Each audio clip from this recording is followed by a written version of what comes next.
Selamat datang di channel Om Atase Operasi Mau Tahu Sejarah. Sebelum kita membedah rahasia di balik kokohnya sebuah peradaban, pastikan kalian sudah klik tombol subscribe dan nyalakan loncengnya agar tidak ketinggalan operasi sejarah kami lainnya. Pada awal abad ke-1 Masehi, peradaban bangsa Roma berada di puncak kejayaan absolut di bawah panji Pax Romana. Roma bukan sekadar kota, melainkan raksasa politik yang menguasai seluruh Mediterania dengan kedisiplinan militer yang brutal. Namun, di balik barisan legiun dan pembangunan Forum Marmer yang megah, sebuah pergerakan sunyi mulai berdenyut di provinsi Yudea, sebuah organisasi yang kelak menjadi institusi tertua di dunia, yaitu Gereja Katolik Perdana, mulai menanamkan akarnya sebagai komunitas kecil yang sangat solid. Fokus kita adalah membedah bagaimana institusi ini secara unik memanfaatkan kerangka tubuh Kekaisaran Roma untuk tumbuh menjadi kekuatan administratif terorganisir, jauh sebelum pusat kekuasaan berpindah ke Konstantinopel. Secara sosiologis, bangsa Roma adalah pakar infrastruktur fisik penyatu dunia, terutama melalui jalan-jalan batu sepanjang puluhan ribu kilometer. Fasilitas inilah yang secara tidak sengaja menjadi urat nadi utama bagi penyebaran institusi awal ini. Para penggerak pertamanya memanfaatkan stabilitas hukum kekaisaran untuk menjangkau pusat saraf ekonomi dunia kuno. Dari pelabuhan Antiokhia hingga Efesus, sel-sel komunitas terbentuk dengan struktur yang meniru efisiensi birokrasi Roma, namun diisi visi solidaritas berbeda. Mereka menerapkan sistem manajemen komunitas teratur di jantung kota metropolitan, menggunakan bahasa Yunani Koine dan Latin sebagai alat administrasi pemersatu yang membuat koordinasi antar wilayah menjadi sangat efektif di tengah luasnya kekaisaran. Ketegangan muncul ketika organisasi ini menyentuh fondasi loyalitas Roma, yakni penyembahan kepada kaisar sebagai simbol kesetiaan politik. Bagi Roma, agama dan negara adalah satu kesatuan, sehingga penolakan komunitas ini untuk ikut serta dalam ritual kenegaraan memicu kecurigaan besar elit senat. Secara sejarah, mereka tidak dilihat sebagai kelompok spiritual semata, melainkan ancaman stabilitas karena membangun loyalitas kepada otoritas di luar kaisar. Konflik ini menciptakan jurang antara hukum negara yang kaku dengan hukum moral baru yang disusun rahasia di rumah-rumah privat, menciptakan ketegangan laten yang siap meledak kapan saja.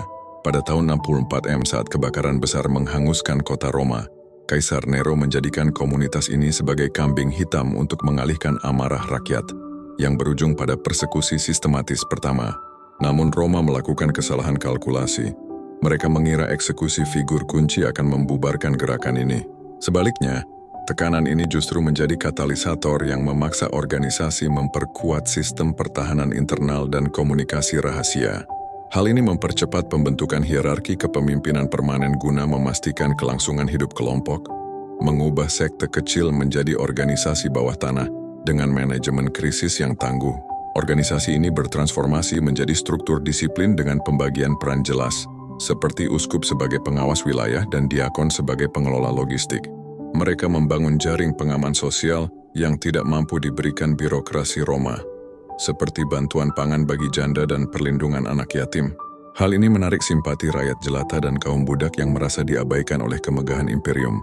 Organisasi ini tumbuh organik dari bawah, memperkuat akarnya melalui pelayanan nyata, menciptakan loyalitas yang jauh lebih kuat daripada kepatuhan rakyat kepada kedaulatan kaisar yang terasa jauh.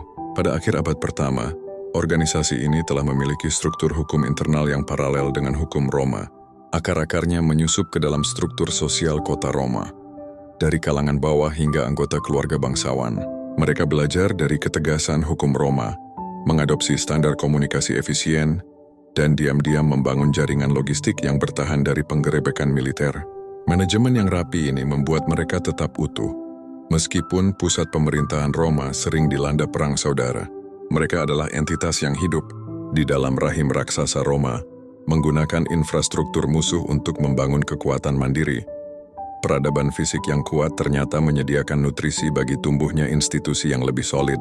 Bangsa Roma telah membangun panggung sempurna bagi institusi ini untuk berkembang menjadi organisasi lintas batas pertama di dunia. Konflik antara otoritas fisik kekaisaran dan otoritas moral organisasi ini terus berlanjut, menentukan nasib dunia kuno di abad berikutnya. Sebelum Konstantinopel berdiri, fondasi administratif ini telah memastikan sistem mereka tetap berdiri tegak.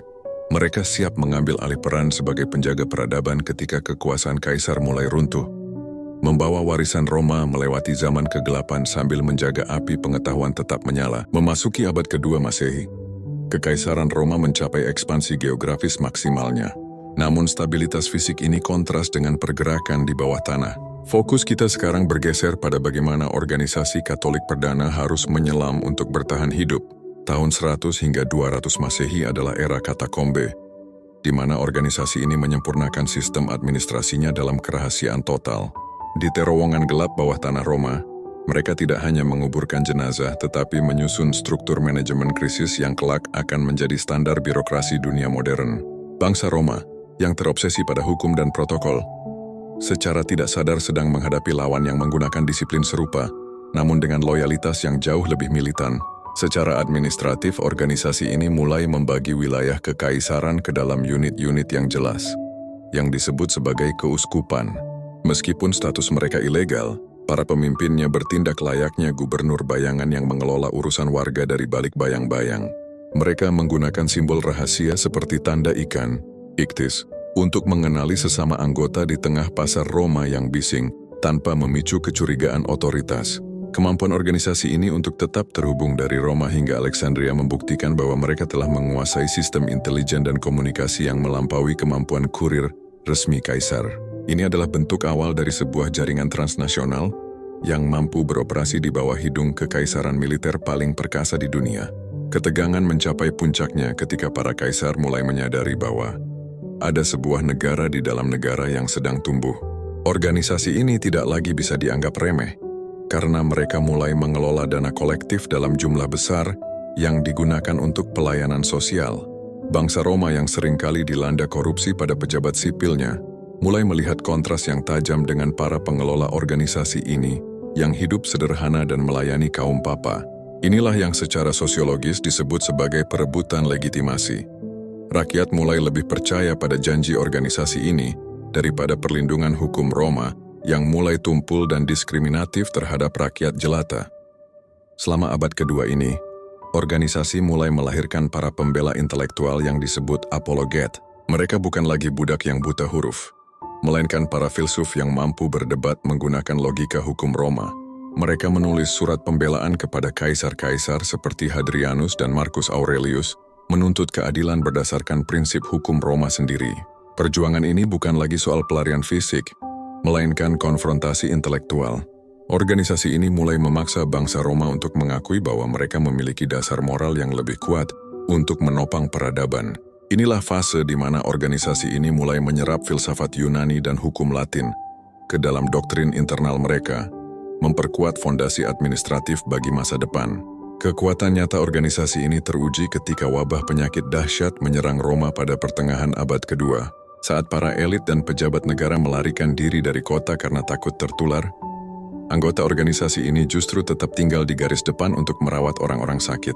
Tindakan ini secara drastis mengubah peta dukungan sosial di tingkat akar rumput. Mereka tidak hanya merawat sesama anggota, tetapi juga warga pagan Roma yang ditinggalkan oleh negaranya. Secara sejarah, momen ini menjadi titik balik penting. Organisasi ini membuktikan diri sebagai satu-satunya institusi yang memiliki manajemen logistik dan keberanian moral untuk menjaga keteraturan sosial di tengah bencana nasional yang melumpuhkan kekaisaran.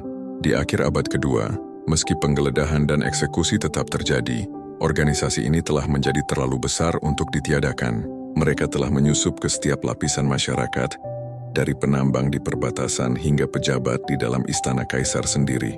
Mereka mengadopsi bahasa Latin sebagai bahasa standar administrasi gereja, mencerminkan bagaimana mereka telah siap menggantikan birokrasi Roma jika suatu saat nanti runtuh. Persiapan administratif selama 100 tahun di bawah tanah ini telah menempa mereka menjadi organisasi yang paling siap menghadapi guncangan. Roma secara fisik masih berdiri tegak di permukaan, tetapi fondasi pengaruhnya telah berpindah tangan ke dalam bayang-bayang, menunggu perubahan besar yang akan datang. Memasuki abad ketiga Masehi, Kekaisaran Roma terjebak dalam periode yang dikenal sebagai krisis abad ketiga. Ini adalah masa kekacauan total di mana suksesi kaisar militer terjadi melalui pembunuhan dan perang saudara yang tak berujung. Di tengah runtuhnya stabilitas politik dan inflasi ekonomi yang gila-gilaan, institusi Katolik justru muncul sebagai satu-satunya organisasi yang paling stabil di seluruh imperium. Sementara birokrasi negara Roma mulai lumpuh, organisasi ini telah bertransformasi menjadi jaringan administratif yang mencakup seluruh wilayah Mediterania.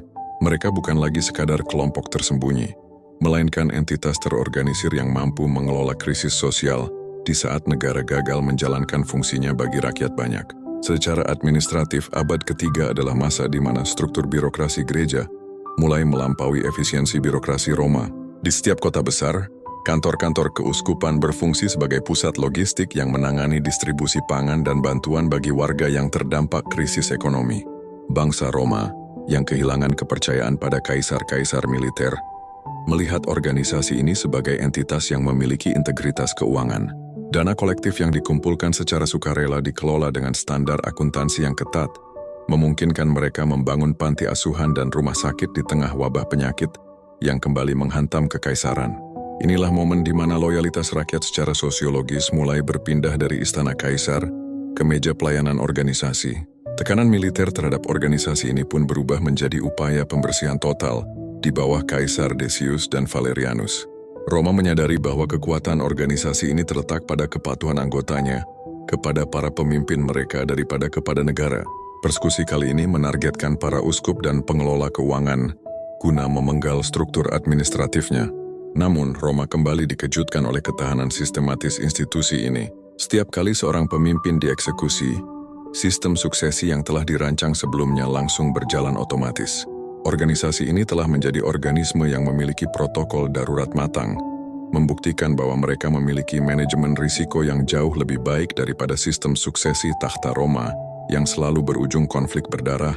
Selama periode kekacauan ini, bahasa Latin tetap menjadi alat pemersatu komunikasi internal, memungkinkan koordinasi jarak jauh tetap terjaga, meskipun jalur perdagangan mulai terganggu oleh serangan luar. Para pemimpin organisasi mulai mengadakan pertemuan tingkat tinggi yang semakin formal, merumuskan aturan main yang kelak menjadi cikal bakal hukum internasional. Bangsa Roma yang terpuruk dalam krisis moneter melihat bagaimana komunitas ini tetap solid, karena mereka tidak hanya bergantung pada materi, tetapi pada rasa saling percaya yang kuat. Salah satu momen krusial adalah ketika Kekaisaran Roma terpecah menjadi beberapa bagian yang saling berperang. Namun jaringan organisasi ini tetap utuh menembus garis pertempuran tersebut. Seorang anggota di Roma tetap bisa mendapatkan bantuan dari rekannya di Afrika Utara atau Asia Kecil, meskipun kaisar mereka sedang saling membantai.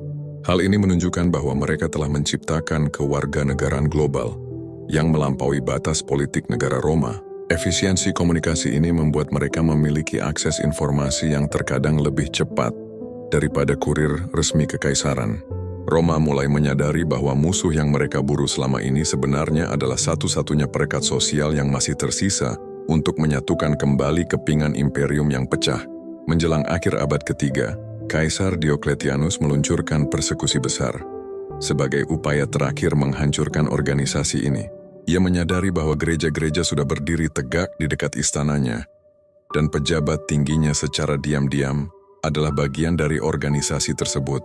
Namun, tindakan keras ini justru menghancurkan moral rakyat Roma sendiri, yang sudah terlalu banyak berhutang budi pada pelayanan sosial organisasi ini. Perintah eksekusi massal menimbulkan penolakan dari dalam tubuh militer dan birokrasi Roma. Perang terhadap organisasi ini bukan lagi perang melawan kelompok luar, melainkan perang saudara melawan nurani masyarakat Roma yang sudah terintegrasi dengan nilai-nilai organisasi tersebut melalui pelayanan sosial selama bertahun-tahun. Bangsa Roma membangun panggung fisik yang megah, namun gagal memberikan jaminan hidup bagi rakyatnya di masa sulit. Sebaliknya, institusi Katolik telah mengisi kekosongan tersebut dengan struktur kokoh dan visi masa depan yang jelas. Setelah badai persekusi terakhir mereda, jalan menuju pusat kekuasaan terbuka lebar.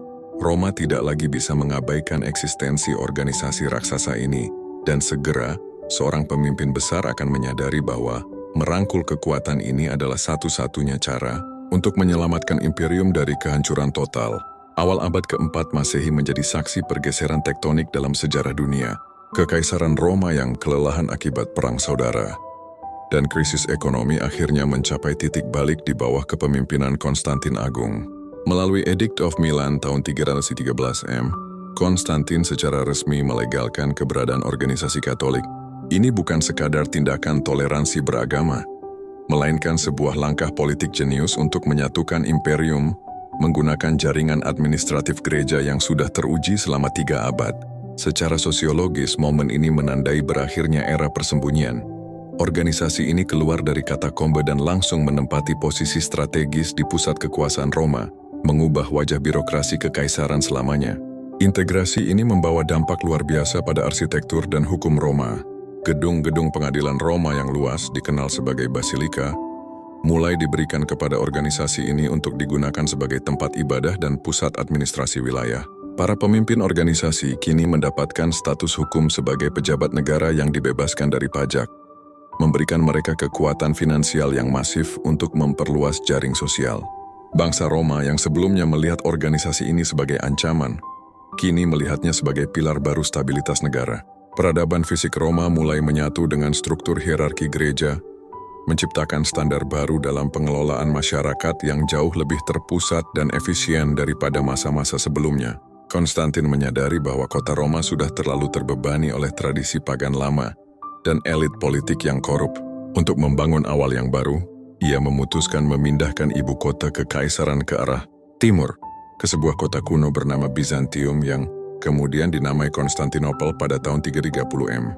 Pemilihan lokasi ini sangat strategis secara ekonomi dan militer karena mengontrol jalur perdagangan antara Eropa dan Asia. Di kota baru ini, institusi Katolik ditempatkan sebagai jantung peradaban sejak batu pertama diletakkan.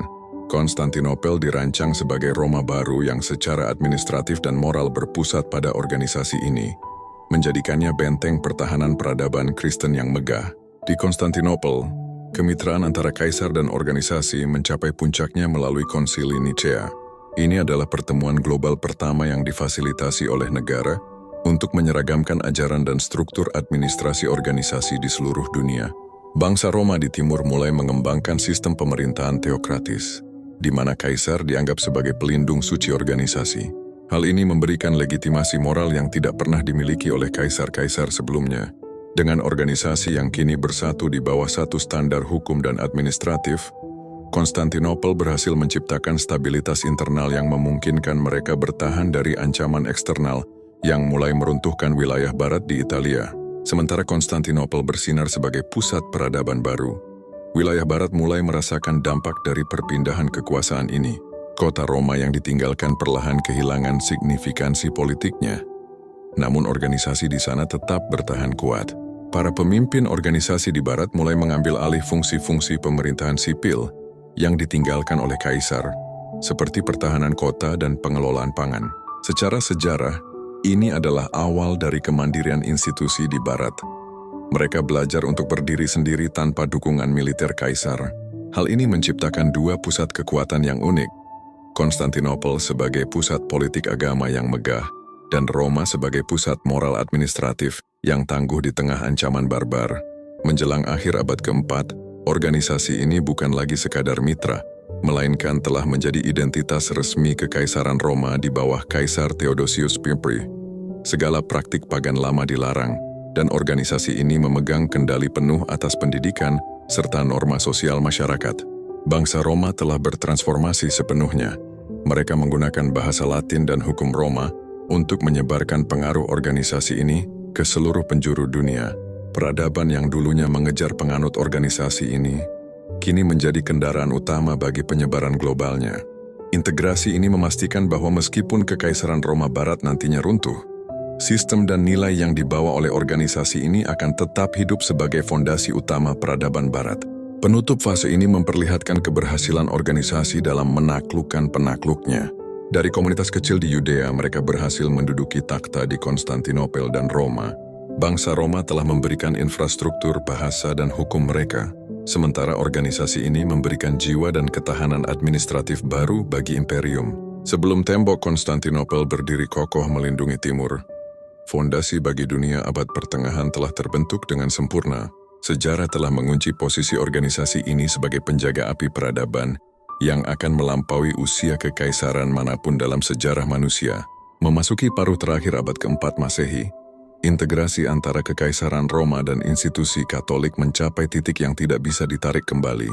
Di bawah kepemimpinan Kaisar Theodosius I, Organisasi ini secara resmi diangkat menjadi agama negara melalui Edict of Thessalonica tahun 380 M.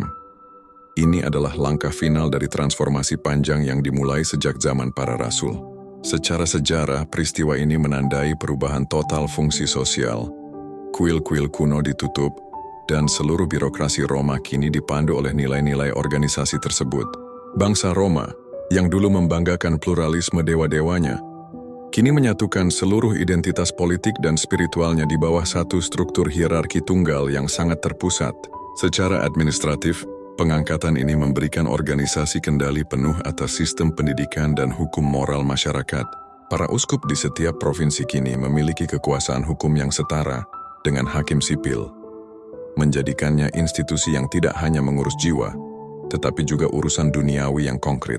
Organisasi ini menyerap struktur administrasi Roma dengan sangat presisi, di mana batas-batas wilayah gereja mengikuti batas-batas provinsi kekaisaran yang sudah ada. Hal ini menciptakan kestabilan birokrasi yang luar biasa. Ketika pemerintahan sipil mulai goyah karena korupsi atau invasi, struktur organisasi tetap berdiri kokoh sebagai satu-satunya penjamin ketertiban sosial di tingkat lokal. Namun di balik kemegahan hukum baru ini, tantangan besar muncul dari wilayah barat. Sementara Konstantinopel tumbuh sebagai pusat kekuatan militer dan ekonomi yang baru, kota Roma dan wilayah sekitarnya mulai ditinggalkan oleh fokus kaisar. Hal ini memaksa organisasi di barat untuk menjadi jauh lebih mandiri daripada rekan-rekan mereka di timur. Tanpa kehadiran militer kaisar yang memadai, para pemimpin organisasi di Roma mulai melatih kemampuan diplomasi mereka secara mandiri untuk menghadapi ancaman suku-suku dari utara. Secara sosiologis, ini adalah momen kelahiran kekuasaan kepausan sebagai entitas politik yang terpisah, di mana mereka mulai belajar mengelola pertahanan kota, logistik pangan, dan negosiasi diplomatik demi kelangsungan hidup warga Roma. Momen ujian terbesar datang pada tahun 410 M, ketika Alaric dan bangsa Visigoth berhasil menembus tembok kota Roma. Untuk pertama kalinya dalam 800 tahun, kota abadi ini dijarah oleh tangan asing. Di tengah kepanikan massal dan pelarian para bangsawan, organisasi Katolik muncul sebagai satu-satunya lembaga yang tetap berada di tempat untuk melindungi rakyat. Mereka bernegosiasi dengan Alaric agar tempat-tempat ibadah tetap menjadi zona perlindungan bagi warga yang ketakutan. Secara sejarah, penjarahan ini membuktikan bahwa kekuasaan fisik kaisar bisa runtuh, namun otoritas moral organisasi ini tetap utuh. Rakyat tidak lagi memandang kaisar di Konstantinopel sebagai pelindung mereka, melainkan kepada struktur organisasi lokal yang berdiri bersama mereka di tengah reruntuhan. Di Konstantinopel, respons terhadap jatuhnya Roma di barat justru mempercepat penguatan benteng peradaban di timur. Kaisar-kaisar di timur mulai membangun tembok Theodosius yang legendaris, sebuah mahakarya arsitektur pertahanan yang dirancang untuk melindungi pusat administrasi organisasi selamanya. Konstantinopel menjadi tempat penyimpanan ilmu pengetahuan, naskah-naskah kuno, dan hukum Roma yang disempurnakan. Organisasi ini memainkan peran vital sebagai pustakawan peradaban, memastikan bahwa warisan intelektual Roma tetap terjaga meskipun wilayah barat mulai tenggelam ke dalam kekacauan. Sinergi antara kaisar dan gereja di Konstantinopel menciptakan stabilitas yang membuat Imperium Timur ini bertahan 1000 tahun lebih lama daripada saudara baratnya. Menjelang berdirinya Konstantinopel sebagai benteng terakhir peradaban kuno, organisasi ini telah berhasil menyerap semua elemen terbaik dari Roma. Bahasanya yang universal, hukumnya yang sistematis, dan kemampuan administrasinya yang luas. Mereka bukan lagi tamu di dalam rahim Roma. Mereka telah menjadi pewaris sah dari peradaban tersebut. Sebelum abad pertengahan benar-benar dimulai, organisasi ini telah memastikan bahwa sistem pendidikan dan struktur sosial yang mereka bangun akan menjadi jembatan bagi ilmu pengetahuan kuno untuk bertahan.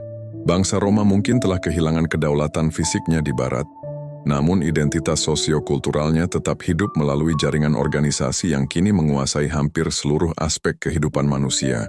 Memasuki penghujung abad ke-4 menuju awal abad ke-5 Masehi, fokus peradaban dunia bergeser secara permanen dari reruntuhan Roma di barat menuju kemegahan Konstantinopel di timur. Disinilah organisasi Katolik awal mencapai kematangan administratif puncaknya sebagai entitas penopang negara.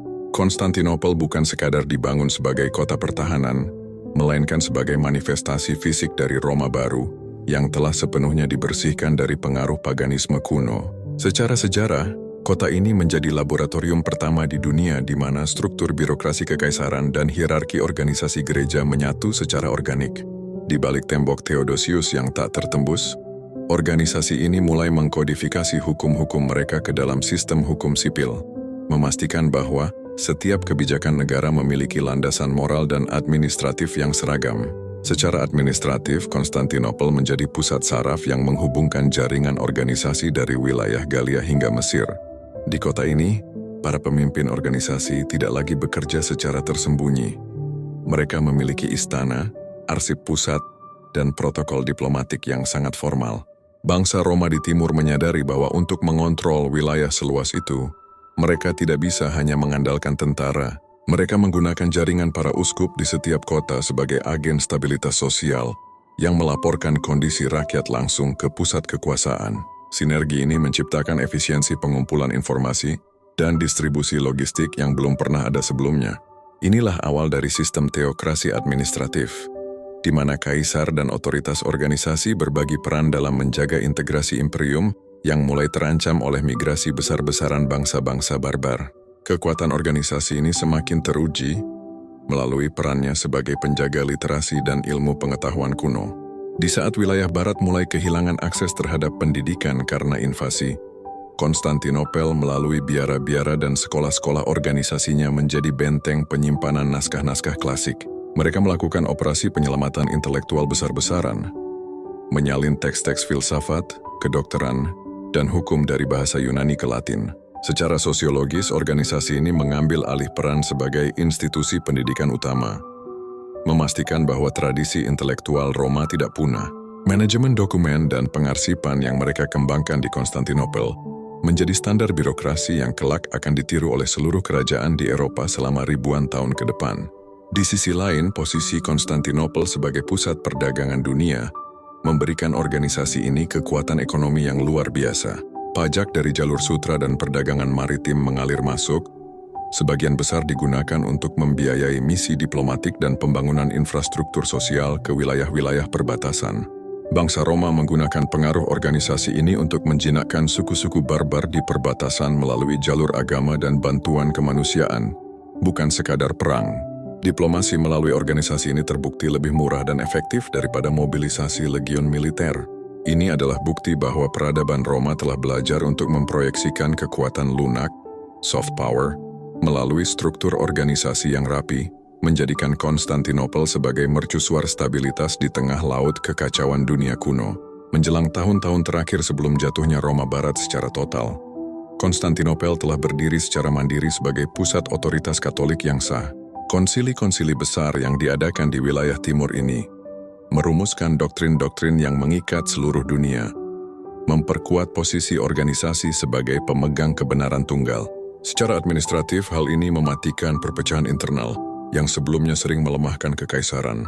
Keberhasilan organisasi dalam menyatukan berbagai etnis di bawah satu identitas administratif menunjukkan bahwa mereka telah melampaui konsep negara bangsa. Konstantinopel bukan hanya sebuah kota bagi orang Roma, tetapi pusat dunia bagi siapa saja yang bernaung di bawah organisasi ini, menciptakan rasa kepemilikan global yang sangat kuat. Integrasi ini akhirnya menciptakan sebuah jembatan peradaban yang kokoh.